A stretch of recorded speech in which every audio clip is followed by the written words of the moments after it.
Welcome, fellow Disney Channel babes, whether you're from the nostalgic 90s or the awkward aughts, or you're giving Gen Z. We're glad that you're here. I'm Gabriella. And I'm Natalie, and this is the podcast where we rave and sometimes roast classic Disney Channel original movies. You're listening to Once Upon a DCOM.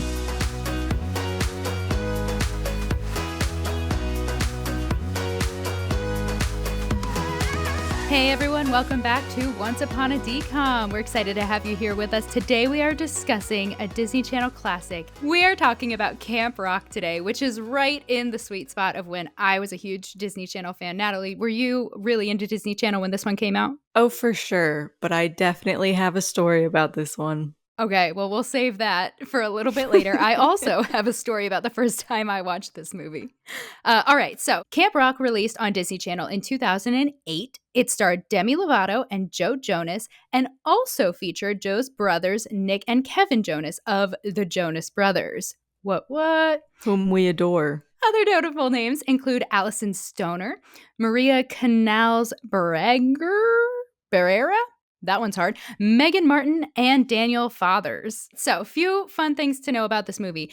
Even though she had done some other acting work previously, this was Demi Lovato's first ever film. Did you know that? I did not know that. Yeah, and it really propelled her into the public eye. It was also a huge catalyst for the Jonas Brothers launch into worldwide fame, even though the group had previously been signed by Columbia Records and had already worked with Nickelodeon and Disney on several musical projects, including American Dragon Jake Long, Year 3000, Kids of the Future, and other amazing musical things. After appearing in Camp Rock, the group really became Disney frontrunners, household names, and they and Demi moved forward to kind of share the spotlight with other contemporaries like Miley Cyrus, Selena Gomez, and more in the golden years of the Disney Channel, in my opinion.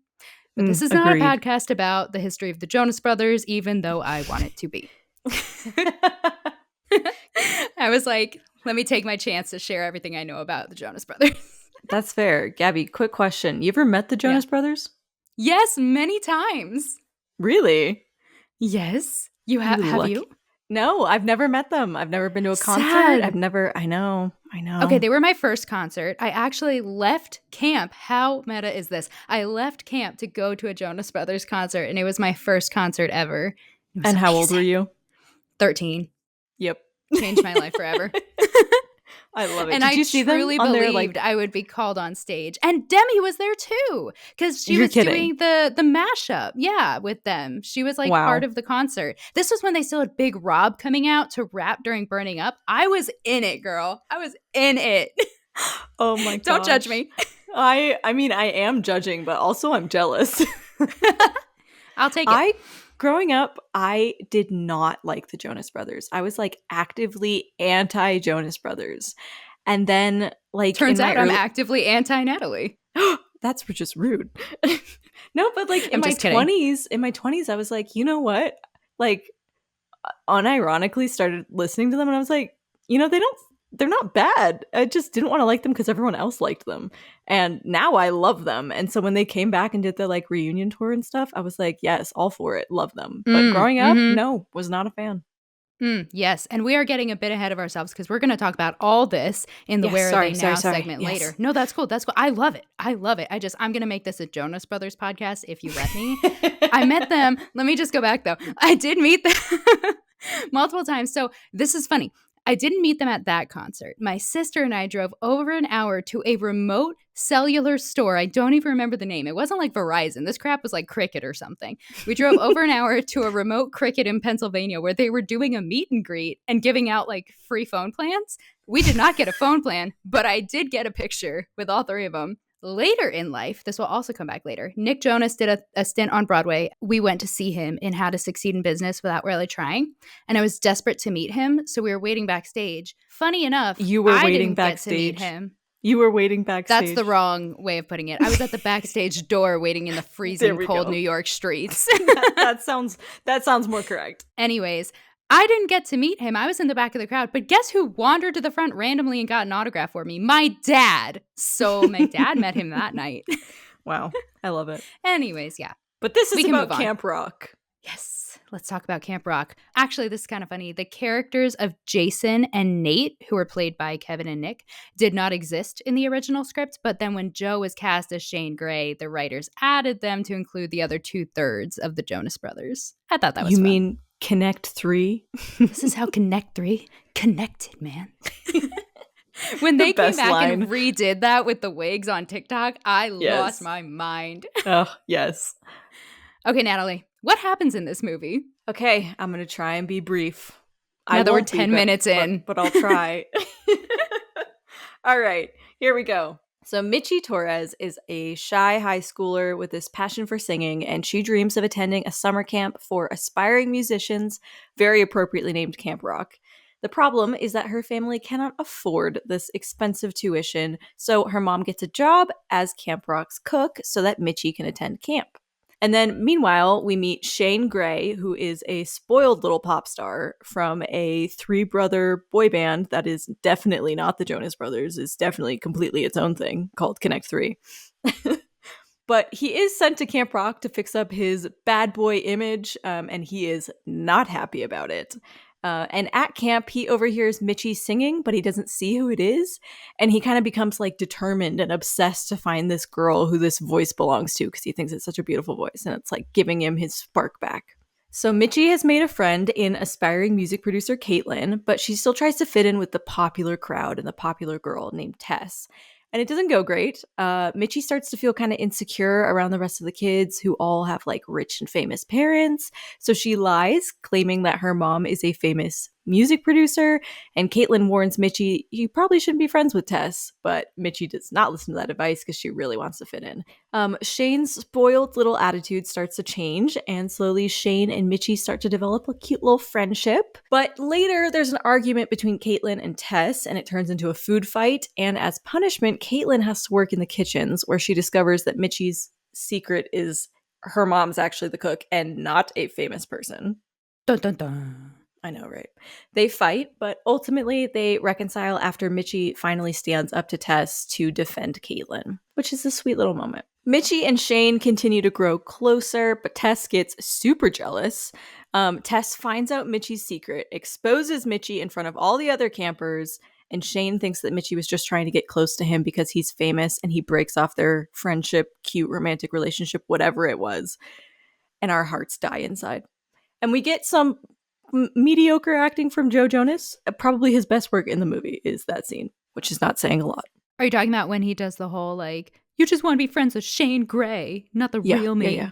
You don't understand me, Michi. And you're like, oh, look, emotion in his eyes. First time for everything. I thought he did great. At the final jam, which is the talent showcase for the campers, Tess tries to sabotage Michi, but it kind of fails. Michi then gets the courage to sing her original song, This Is Me, revealing herself as the girl that Shane has been searching for all along. Shane and Michi perform together, Tess apologizes, and everybody ends camp as friends. And what happens next? We'll have to wait until Camp Rock 2, the final jam. Camp Rock. I'm so excited to watch Camp Rock 2, by the way. I have mixed feelings about Camp Rock 2. Shut your mouth right now. It's the best one. Mixed between hating it and wanting to vomit while watching it. What? Okay, well, put a pin in that, listeners, because this is about Camp Rock 1. Which I love and support wholeheartedly. I was ecstatic to relive the joy and nostalgia that was Camp Rock because the first time I ever watched it, I tell you what, it was an event, Natalie. Like, it had been promoted for so long. And, you know, the Joe Bros were already kind of a thing, right? We were all singing Year 3000 already. Jake Long was a thing. And I couldn't wait to see this movie. So we had a party. A bunch of my friends and I had like a sleepover planned. We were going to watch it. We had like this cool like playroom set up in the basement. We were like, yeah, it's going to be perfect. And you know, as 13-year-olds do, we were like shipping Demi and Joe in real life. That worked out great. And we were shipping. That went really, really well. Yeah, super well. Anyways, Michi and Shane though. And we were like, oh, this is going to be great. So we're watching the movie. We're eating it up. And at the end, we're like, oh, bro, kiss. They're going to kiss. Like, because they hadn't kissed the whole movie, right? And like they're sitting on the stage and they're like, you know, looking into each other's eyes, and it's this moment, and like they don't tension. Kiss. There's so much tension. And then they don't get, and we were like, well, it's not over yet. We'll give it a minute. And then they're like backstage, same thing again. Tension, palpable. It's beautiful. And again, they don't kiss. And my friends and I collectively punched our television screen. It was one of those massive chunky kinds, not a flat screen. And we collectively stood up and we're like, on the count of 3. 1, 2, 3. This is how we feel about it, Disney. And that was my first time watching Camp Rock.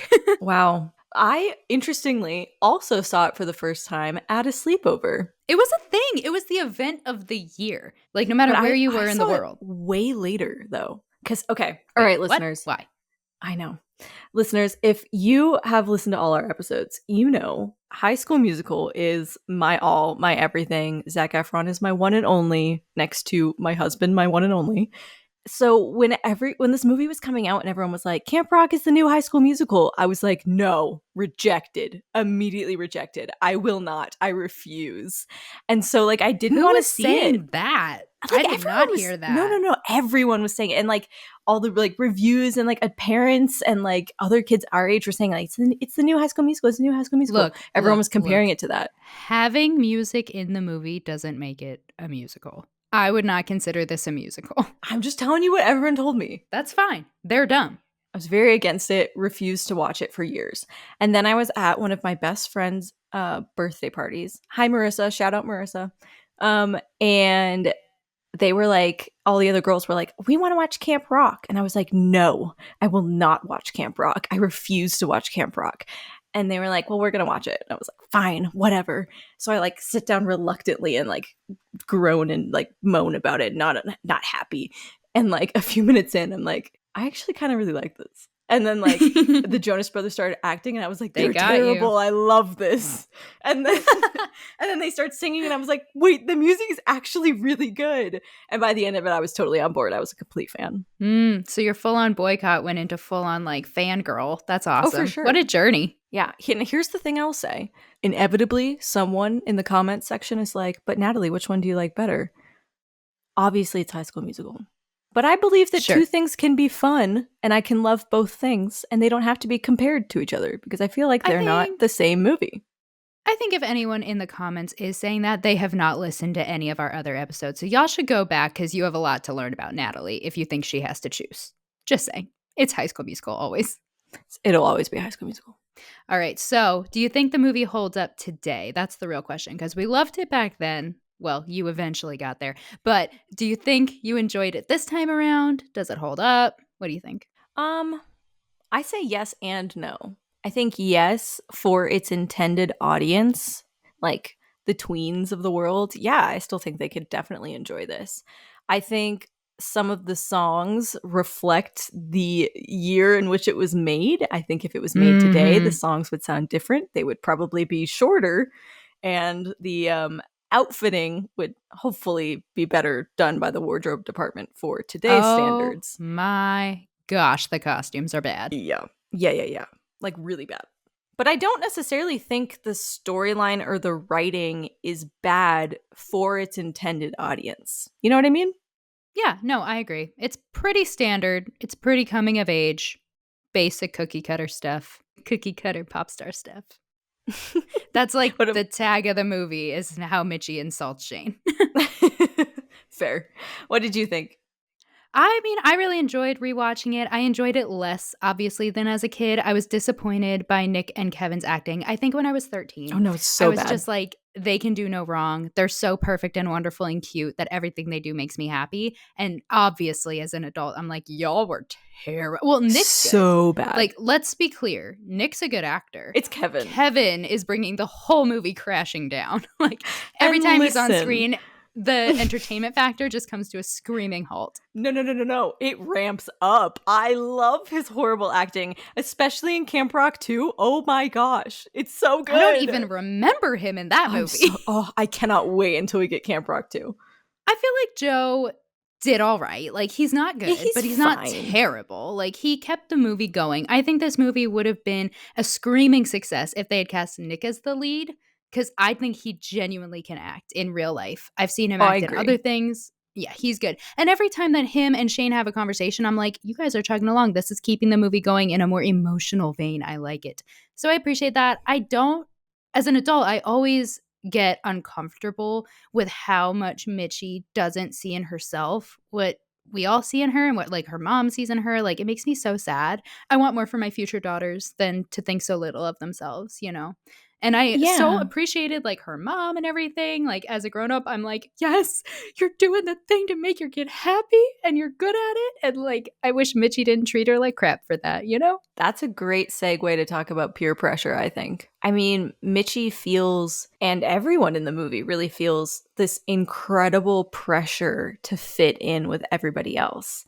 Like, the whole crux of the film is that she lies about her background, about who she is and who her mom is, so that she can fit in with everyone. And ultimately that screws up a bunch of her relationships when people find out that's not true. But like 100%. she feels like she needs to put on this image so that she can be on the same playing field as everyone else, even though it's not even lies about her, it's lies about who her mom is, you know? Right. And like her whole song at the beginning is like, who will I be? It's up to me, all the possibilities. And it's like kind of this statement at the beginning of like, this is the lesson you need to learn, but you're going to learn it in this very twisted way. Cause she like creates who she is, but like in the wrong direction. And then by the end, she really learns like, I do get to like embrace being myself and get to be fully me. It just goes to show how dumb peer pressure really is. Like, what kids are actually invested in and interested in sometimes, especially the popular ones, is just like, what are you doing? Like, for instance, how can all of these children who are at a musical theater camp not care about the woman whose mother is on Broadway? Like, false. That didn't happen. But like, I'm like, Mitchie, that's what's cool. Like, this woman is so talented and everyone thinks this girl's lame. And I was just like, no, it's so clear when you're just watching it. Like, whatever the popular kids are saying, probably not real or not the truest version of the truth. Right. I feel like a lot of kids and teenagers feel this need to embellish the truth to make themselves sound larger than life or interesting or whatever that version is for them. But it's definitely like, I was the kid who, you know, beat to the tune of my own drum, and like, I don't like to think that I was swayed by peer pressure a lot, but to say that it didn't affect me at all would be a lie, you know? Like, I didn't want to stand out super much. I wanted to fit in with people, and I don't think I ever went so far as to like lie about who I actually was, but I was a pretty shy kid in high school, and I kept my head down because I didn't want to be seen as like, I don't know, a threat or as somebody that could be picked on or anything like that. So I understand her a lot. Yeah, for sure. I would say about myself as well, I wasn't someone who gave into peer pressure, but the effects are definitely around you. Like, it's unavoidable when it's just everywhere. And for me, it was less about, am I going to change to fit in with these people? And more just about like being hurt that people didn't like or accept me for who I was, even though I chose to be strong in being different. And I wasn't shy. Like, I was pretty out there. I was a theater kid and everything. And I loved myself. I loved that about myself, but it always hurt that other people didn't, that there were certain groups that I felt excluded from, or that I didn't have a boyfriend at certain seasons. It was just very painful to know, like, that's because other people don't think what I'm doing is valuable or cool. And it's really not about me, you know, because I had friends that were like-minded with me. But the ones who are not like-minded, I felt very isolated and sad. And I was just like, why does it have to be this way? You know, that was more my, I don't know, pain with it. Yeah. And then you have to think about how the quote, like, popular crowd is feeling as well, because they have that peer pressure too. It's like Tess in the movie. They've got to keep it up. Yeah. Yeah. She struggles with her identity too. And like, she acts like everything is great, and she like praises her mom constantly. She has a horrible relationship with her mother, which is proven very toxic in this film multiple times. But she puts on this face of everything's perfect. She's a perfect little pop star because she's also giving into the peer pressure of trying to fit in. Well, and what Tess doesn't realize is her mom is doing the same thing on a grown-up level. Like, that's where she's headed, is hurting people as much as her mom is hurting her, because her mom is trying to keep up with the pressures of, quote, popularity or staying in the limelight as a professional, singer and celebrity. And that's like killing Tess. And she's just doing the exact same thing because that's all she knows how to do. And she's not connecting the dots of like how I feel right now is how I'm making other people feel. And thankfully at the end she gets there. But it's really sad to watch it all unfold and just know like nobody's winning in this situation. Like nobody's truly happy in this situation. And it just sucks. It's very realistic in that way. There's a lot of things about this movie that are not realistic. That is.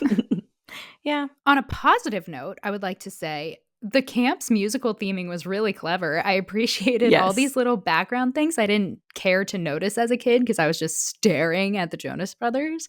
But I was like, oh my gosh, this camp is really cute. And I couldn't quickly find an answer online for this, but like I didn't know if that's a real camp somewhere or if there was just a brilliant props designer who came in and did it all. But I was like, this is really well done. Yeah, I have no idea. I'm pretty positive it was filmed in Canada, but that's literally all I know about it. I know that, and I know it was filmed at camps, like they didn't build the cabins, but just the little like musical touches throughout. I was like, brilliant, very cute. So yeah, that was kind of cool. And another positive note, Mitchie's mom is for real. I love her. She is the real deal mom. Also, that actress can do no wrong. Everything I have ever seen her in, I have loved her in. Isn't she also the mom in Wizards of Waverly Place? Mm-hmm. Yeah. Okay. Yeah. She's great. Yeah, I love her and everything she does. I feel like she brings such like sincerity to every role she does. That even in cheesy movies like this, which don't get me wrong, cheesy doesn't mean I think it's bad. I actually really like this movie. But even in cheesy movies, she stands out as like a real grounding force. Mm-hmm. She's doing like Oscar level acting work in these films. And I'm like, yes, girl, you do it. I felt that way too. I said that to Nick when we were watching it. I'm like, she is like making me feel so connected to this film. And like, there's a purpose behind all of the pain. And like, there's hope for tomorrow. And like, yeah, she's just, I love her. And I feel like Nick Jonas was also providing that. I was like, you two together are like the backbone of this film. That's just making it have a real purpose in my life. Yes. I really like the uncle too. He was silly and he made some bad jokes, but I really appreciated him and the fact that like, yeah, he was this big rock star, but now he just cares about kids and like making sure they live their dreams and getting Shane back on the right path. He was cool. He was great. I think he could have been 20% more liked if he dropped the accent, but that's just me. He's British. He's from the UK. Now I feel dumb. My apologies to this actor. Your voice is amazing. I have no notes. Let's move on, Gabby. Sounds great. Well, I don't actually have many more discussion points because to be honest with you, my main thoughts on this movie are I loved it as a kid. I enjoy it now. Nostalgia factor is super high, but it doesn't have just a ton of substance, Like Fair. Just a really good coming of age story. Do you have any other bigger notes? Honestly, no. Other than the songs, I knew all the words to all of them. And I genuinely think it's really good music. I agree. Most of them. Oh, which ones no? Which ones no? The I don't even know what the song is called, but when the girl is singing it. The party. No, listen, that's a good song. Oh, okay. No, when the girl is doing her little solo in like the cafeteria or whatever. Oh my gosh, who's got what it takes? Yeah. I was like, yeah. Okay. And when Tess was doing her solo, I was like, maybe we could have skipped this. Too cool. Yeah. Funny, not funny, sorry, this is bad. That girl dislocated her shoulder doing that dance in the actual funny, real world. Yeah. But I was kind of like, well, that shoulder move is a little extreme. You could have toned it down 30%. Too much shoulder. And she did, in fact, dislocate it. Oh, gosh. During that song. I read that in the IMDb trivia. Love that. Okay, I also hate the one at the beginning in the cafeteria, mostly because what is the dancing? I mean, it's better than Olympic break dancing, but it's better than the Cadet Kelly. It's better than the Cadet Kelly like face off. It is better than Cadet Kelly, but not by a lot. It is so uncomfortable to watch this guy gyrate repeatedly, and he just keeps doing the same move. I was like, stop flailing your arms like a mother bird. Like a mother bird. It was just really uncomfortable. Yeah, and they're all wearing like Bermuda shorts to add to the cringe, and it just, not for me. But I agree with you on that. This is me, and we rock and start the party, and Hasta la vista. Turn up the radio as loud as it can go. Like those are all that's a solid songs. What's the one that's like Grammy award winning at the end that Peggy sings? Oh, I also didn't care. Oh, okay. I love that song. I think it's really good. Great acting. Song, I was like, okay, this is going on a little long. It's a little long, but I did really enjoy it. I like that song a lot. I forget what it's called, though. She deserved to win Final Jam. Spoiler alert for anyone who didn't watch it. I'm actually so glad they didn't have Mitchie just win. Like, obviously, I love movies where they're like, we're not going to have the main character do everything. Like in Descendants 3, when Mal is queen of the world. That should have never happened. All right. We got to wrap this up. Let's talk about the public opinion. Yes, go. Rotten Tomatoes. The tomato meter. Any guesses? This is for the critics, right? Critics. Oh, it's got to be in the 30s. Actually, it's a solid 50%. Ooh, okay. I'll take it. Half people thought it was all right. And the audience rating, 75%, which is so much higher. So much higher than I thought it was going to be. It's like the biggest difference we've seen between those two ratings, like tomato meter versus audience rating. That's a huge jump. I'm proud of you, audience. Yeah, good job, audience. All right, so the critics, what did they say? This is my favorite review. Camp Rock is no High School Musical. Period. That was the whole review. Oh my gosh. Yes, but then I have other ones as well. Don't worry. The other ones. All right. Camp Rock is exactly what you'd expect it to be. Silly, sometimes sweet, occasionally confusing, aggressively perky, and brimming with disposable pop songs about being true to yourself. That was so accurate on so many levels. I was going to repeat one piece of it, and then I was like, I can't even pick. It was all so good. You didn't like aggressively perky? That was the one I was leaning towards, yeah. Yeah. I also didn't pull this specific quote because there were too many that said this, but lots and lots and lots and lots of critics mentioned Demi Lovato's toothy smile. Okay. I was like, why did we all catch on that? I know. I was like, she just has a big smile. She's a very happy person. All right, last critic review. Camp Rock isn't particularly good, but it's good at what it does. The product may be inauthentic, if such a thing is even possible, but the way it will connect with a lot of little girls and more than a few little boys is real enough for me. More than a few little boys. That's my favorite part of that one. And that's so sweet. It's true. It can be a boy movie. There's lots of boys in this movie. Yeah, it can definitely be a boy movie. I think it's one of those movies that it might be embarrassing as a boy for you to admit when you're little that you liked it, but when you're like a teenager or you're in your 20s, you're like, yeah, I don't care. I love that movie. Yeah. It's got some great male leads, especially Kevin. Most especially good male role Kevin. Models. Obviously. Speaking of our dear beloved Kevin, did he give the next review? I certainly hope he didn't. The audience review I would like to read you. I do hope the Jonas Brothers and Demi Lovato invested in some acting classes with the large check of money they got from making this film. Oh. It burns. And you know what? They must have, because they get better in other movies, so good for them. Oh, I beg to differ. Have you seen Jonas? Oh, I said other movies. I've never watched Jonas. I've never seen a single episode. Fair. Okay. Don't. Let's just end that there. All right, other audience reviews. Overall, it's pretty stupid and hypocritical, but it's a hell of a lot of fun and has plenty of charm from Demi's talent and chemistry with the cast. Hypocritical? How so? I don't know, man. He didn't explain. And then this says, nothing makes sense and I love it. Perfect. All right. I think that's just a general description of musicals. Who bursts randomly into song, if not me? Well, I do, actually, so never mind. Yeah, I do. I also do. We're theater kids. Yeah. Last audience review. The perfect nostalgic guilty pleasure for any and all Jonas Brothers lovers. Yes. Yes, it is. Mm-hmm. All right, Gabby, tell me where they are now. All right, so as I mentioned at the front end, this movie basically launched the career of Demi Lovato. Like I said, she had been in some other stuff. I think notably Barney is something that everyone kind of knew she did as a child. But anyway, she went on to star in the Disney Channel show Sunny with a Chance, as well as the film Princess Protection Program alongside her best friend at the time, Selena Gomez. And then she continued her musical career even beyond her Disney years. So she has sold over, get this, 24 million records in the United States. Jeez. She's received, I know, she's awesome. She's received numerous awards. She served as a judge on the X Factor USA. She was in the show Glee, and just like a whole bunch else. She's done a ton. Unfortunately, she has struggled on and off with substance abuse and mental health issues throughout the years, but she's been really open about her struggles, and many of her fans attribute their own healing to kind of watching her journey.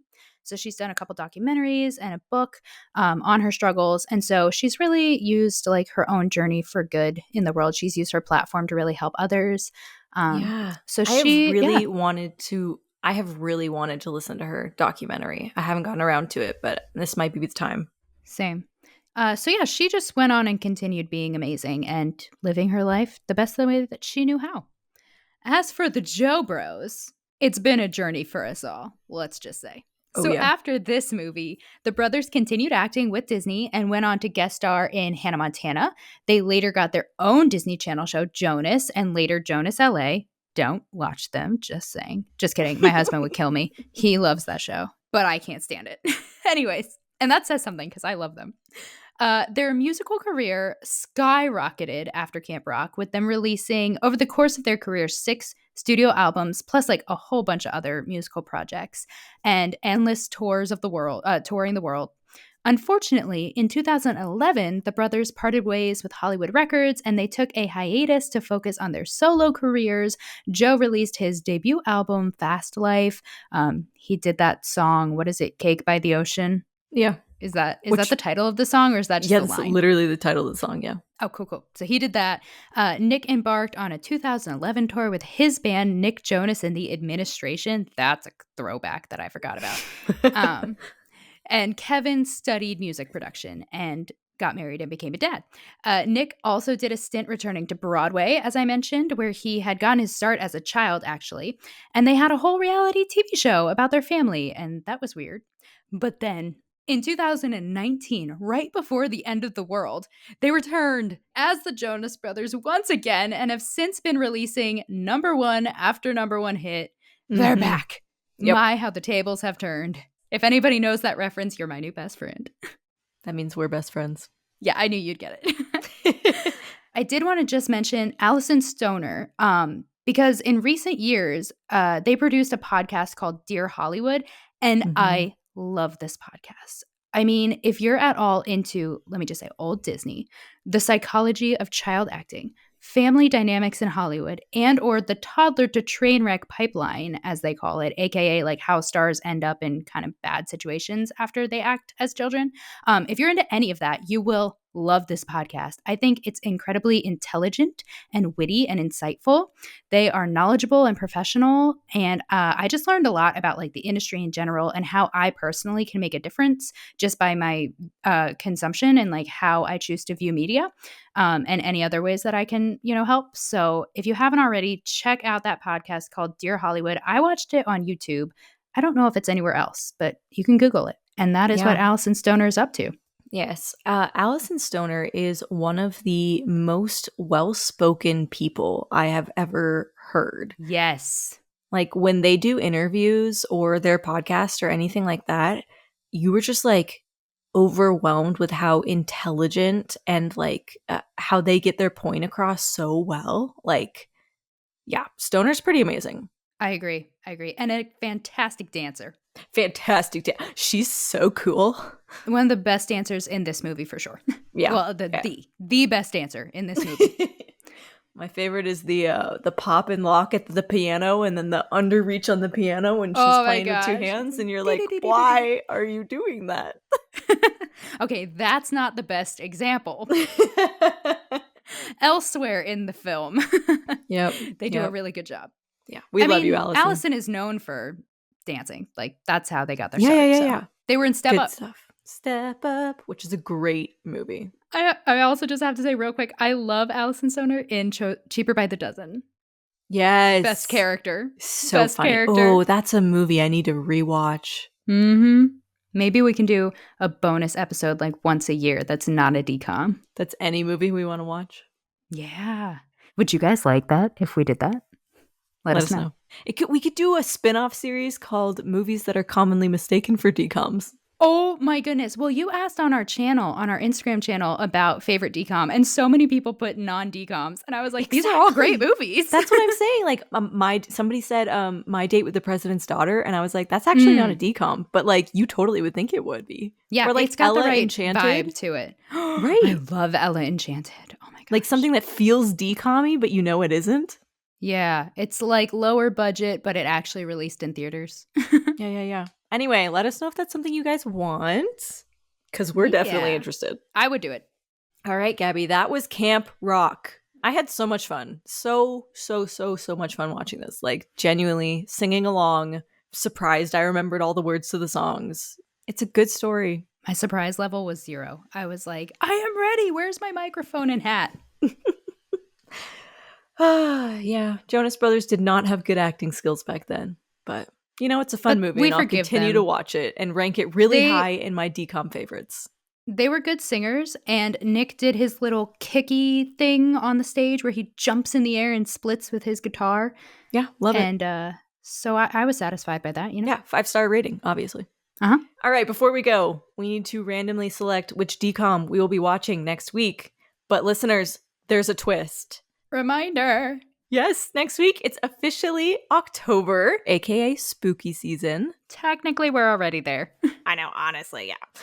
And so we decided that all October long, we will be watching the Halloween DCOMs. So the random selector that we are using just for October only has these 10 Halloween-themed originals on it. Are you going to tell us the possibilities? Do you want me to say them all? I want to hear the possibilities so we can get excited for what might be. I don't know that many Halloween DCOMs. Obviously I remember Twitches, and I remember Halloween Town. All right.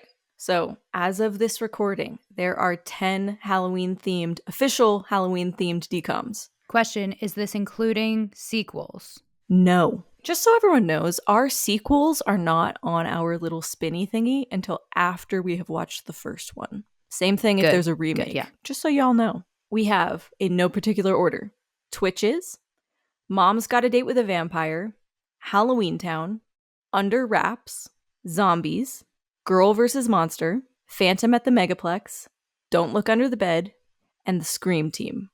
Okay. I've heard of most of them, but not even all of them. And I've only seen Twitches and Halloween Town. Yeah, I've only seen Twitches and Halloween Town, and then I think I've seen like half or parts of Mom's Got a Date with a Vampire, but I have not seen any of the other ones. I've heard Zombies is incredible, though. I've heard that, too. The kids I was babysitting the other night were like really into the Zombies. This is like the musical one, right? It's kind of Romeo and Juliet-esque. Yeah, I've been told it's the new Camp Rock. That's a joke. That's a joke. That must mean it's the new High School Musical. No, nothing is the new High School Musical. Everything is the new High School Musical. They started the trend. Stop that. Okay, Gabby, I'm going to spin the wheel. Here we go. Are you ready? It's happening. Spin the wheel. Spin the wheel. Tick, tick, tick, tick, tick, tick, tick, tick, tick, tick, tick, tick. All right. Ooh. What is it? We are going to be watching Under Wraps from 1997, the very first Disney Channel original movie ever made. Is it? Yeah. Really?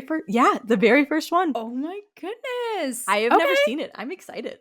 I'm assuming it's about a mummy because Under Wraps. Yeah. Is that a correct guess? I have no idea. It's Halloween. I am incredibly nervous because I already don't love the ones I've not seen yet, but I did love Xenon. So Xenon. I guess it's not so bad, maybe. And we're going back to the 90s. And this movie, Camp Rock, was we have left the 90s behind and entered early 2000s. So it'll be nice to go back. Yeah.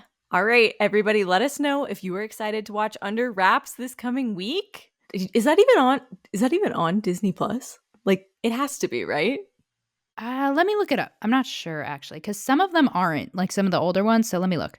And this is the oldest one. It should be, right? You would think. Okay, so it's not. It is not on Disney Plus.